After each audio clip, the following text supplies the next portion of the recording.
I've got some colorful balls. I want to distribute them to all of you. I want 10. I want 15. No way. Everyone gets the same amount. Are you including me too? Of course. You're our friend. Just kidding. You can keep mine. How many balls do you have? Around 12, I think. There are 4 of us, including Gogu. Don't count me. I'm a robot. I'll enjoy watching. Wait, I've got an idea. Why don't we write code to divide the balls equally? Yes, let's do it. I'll grab my laptop. Ready, everyone? Yes. What information do you need?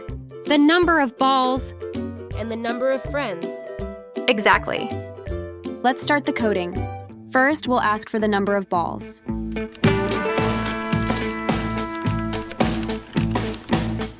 Now we ask for the number of friends.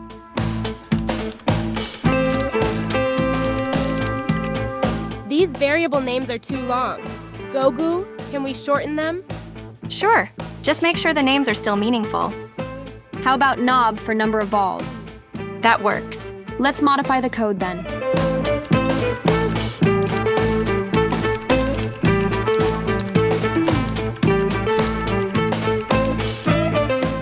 Great, that saves time. Colin, you're just lazy.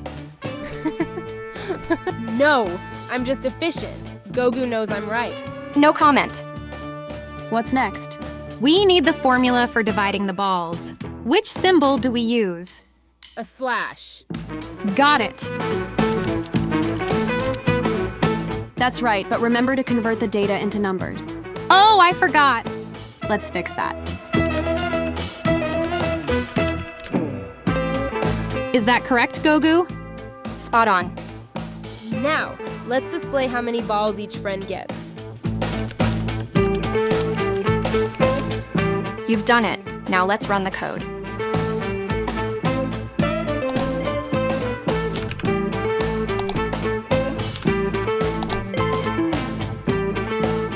Perfect. Now, Eve, give us the balls. Oops, I left them at home. You'll get them tomorrow. Maybe. So, what did we learn today? When dividing something, it's best to code it out first. You never know. It might help you get the perfect amount of candy, or in this case, balls. But remember, don't leave the balls at home like Eve. Don't forget to like, share, and subscribe for more coding fun with Aadi and the gang. See you next time.